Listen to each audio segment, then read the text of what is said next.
জাংলার পুঁই শাক দিয়ে আর পদ্মার ইলিশ মাছ দিয়ে ভীষণ মজার একটা রেসিপি।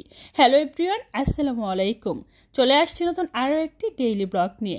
তবে আজকের ব্লগটা অনেক বেশি ভালো লাগবে যারা পুঁই শাক পছন্দ করেন। নর্মালি পুঁই শাক আমার অনেক বেশি ভালো লাগে, আর পুঁই শাকের মধ্যে নতুন আলু, বিচিওয়ালা সিম দিয়ে ইলিশ মাছের মাথা দিয়ে রান্না করলে ভীষণ মজা হয়।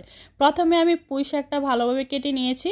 আর এটা যে জাংলার পুঁই শাক কীভাবে বুঝবেন দেখে হয়তো বুঝতে পারতেছেন, যেটা জাংলায় হয়েছে আর বিচিও আছে। পুঁই শাকের ডাটাগুলো একটু আঁকা বাঁকা দেখে হয়তো বুঝতে পারতেছেন। তো এটা আমি ভালোভাবে কেটে কুটে সুন্দর করে নিয়েছি, এবার ধুয়ে নিব। অন্য দিক দিয়ে একটা পদ্মার ইলিশ মাছ নিয়েছি। পদ্মার ইলিশ মাছের ঘ্রাণ আর পদ্মার ইলিশ মাছ আপনি যেভাবেই রান্না করেন না কেন, শুধু নুন হলুদ দিয়ে রান্না করলেও কিন্তু খেতে অনেক বেশি ভালো লাগে। তো আমি যেটা করব, মাছটা রেগুলার কাট করে কেটে নেব। তবে আজকে জাংলার পুঁই শাক দিয়ে নতুন আলু, বিচিওয়ালা শিম দিয়ে এই ইলিশ মাছের মাথা দিয়ে রান্না করব।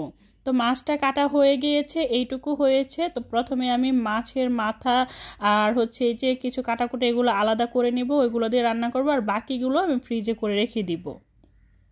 তো যাই হোক, সব কিছু গুছিয়ে নিয়েছি। একটা ফ্রাই প্যানে তেল দিয়ে দিচ্ছি, তেলটা গরম হয়ে আসলে দিয়ে দিচ্ছি পেঁয়াজ আর কাঁচামরিচ। পেঁয়াজ কুচি, কাঁচামরিচের ফালি দুটো আমি একসাথে দিয়ে দিচ্ছি। নর্মালি কাঁচামরিচটা আমি পরে দেওয়ার চেষ্টা করি, তবে আজকে যেহেতু শাক রান্না করতেছি একসাথে দিয়ে দিয়েছি। একটু পানি দিয়ে দিয়েছি, শুকনো মশলা দিব। প্রথমে স্বাদ মতো নুন, হলুদের গুঁড়ো, লাল মরিচের গুঁড়ো, সেই সাথে ধনিয়া গুঁড়ো। অনেকে আবার বলতে পারেন আদা রসুন পেস্ট কেন দিচ্ছেন না। আসলে ইলিশ মাছ এটার কিন্তু নিজস্ব অনেক গুণ, সেটাতে আর আদা রসুন পেস্ট দেওয়ার প্রয়োজন পড়ে না। আর পুঁই শাক রান্না করতেছি, তাই তো আদা রসুন অবশ্যই দিব না। তো এখানে আমি মাছের মাথা একটা পিস আর মাছের যে লেজ, তো সব কিছু দিয়ে খুব ভালোভাবে কষিয়ে নিচ্ছি। অনেকটা সময় নিয়ে কষিয়ে নিতে হবে, কারণ মাছটা কষানো হয়ে গেলে উপর থেকে তুলে নেব, তাই একটু পানি দিয়ে দিচ্ছি। এতে করে মাছ আর মশলা সহ খুব ভালোভাবে কষানো হয়ে যাবে। তো একটু নেড়ে চেড়ে দিচ্ছি, আর দেখুন অনেকটা সুন্দর করে কিন্তু কষানো হয়ে গিয়েছে। এবার আমি উপর থেকে শুধু মাছগুলো তুলে নিচ্ছি এক এক করে। শুধু মাছগুলো তুলে নেব, আর যে মশলাটুকু থাকবে সেই মশলার মধ্যে আমি পুঁই শাকের যে ডাটা, নতুন আলু, তারপরে শিম, ওইগুলো দিয়ে দিচ্ছি। এইগুলো একটু সময় নিয়ে কষিয়ে নিতে হবে, কারণ শাকটা যদি পরে দেন তাহলে কিন্তু হয় ভালো। আর এগুলো একটু আগে থেকে কষিয়ে নিলে এগুলো সুন্দর করে তাড়াতাড়ি কুক হয়ে যায়। তো আমি যেভাবে নর্মালি রান্না করি সেভাবে আপনাদের সাথে শেয়ার করি। একটা ঢাকনা দিয়ে ঢেকে দিচ্ছি, আর অনেকটা সময় নিয়ে এটা ভালোভাবে কষিয়ে নিচ্ছি। প্রপারলি এটা কিন্তু সুন্দর করে কষিয়ে নিতে হবে। মাঝে মধ্যে একটু নেড়ে চেড়ে দিচ্ছি ঢাকনা তুলে, দেখিয়ে হয়তো বুঝতে পারতেছেন। এটা আবার ঢাকনা দিয়ে ঢেকে দিব, আর অনেকটা সময় নিয়ে কষিয়ে নিব। ফাইনালি কিন্তু আমার এটা সুন্দর করে কষানো হচ্ছে। তো দেখুন কালারটা কিন্তু অনেক সুন্দর, আর এই টসটসা বিচিওয়ালা সিমগুলো দিয়ে রান্না করলে অনেক বেশি ভালো লাগে। এই পর্যায়ে আমি শুধু শাকগুলো দিয়ে দিচ্ছি, যেগুলো আগে থেকে আলাদা করে রেখেছিলাম। এই শাকগুলো আমি এক এক করে সবটুকু দিয়ে ঢাকনা দিয়ে ঢেকে দিচ্ছি। আর অনেকটা সময় নিয়ে রান্নার পর দেখুন শাকগুলো কিন্তু একদম মেশ হয়ে গিয়েছে। এবার আমি উল্টে পাল্টে সুন্দর করে নেড়ে চেড়ে নিচ্ছি।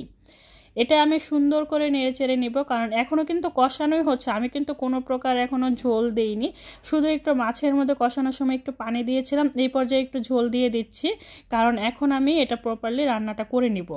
এটা সুন্দর করে দেওয়া হয়ে গেলে দিয়ে দিচ্ছি সেই যে মাছগুলো আমি কষিয়ে রেখেছিলাম। তো আমার কাছে মনে হয়েছিল পানি একটু কম, তো এখন আমি ঠিক মতো দিয়ে দিচ্ছি। আপনারা চাইলে আরেকটু পানি দিতে পারেন বা এর চেয়ে তো কমও দিতে পারেন, আপনাদের উপর ডিপেন্ড করে। এবার অনেকটা সময় নিয়ে রান্নার পর দেখুন শুধু কত সুন্দর দেখা যাচ্ছে না।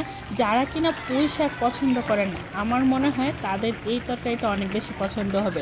পুঁই শাক দিয়ে ইলিশ মাছের মাথা দিয়ে রান্না করলে উফ, কী যে ভালো লাগে। আমার কাছে পুঁই শাক আমার সত্যিই অনেক বেশি পছন্দ।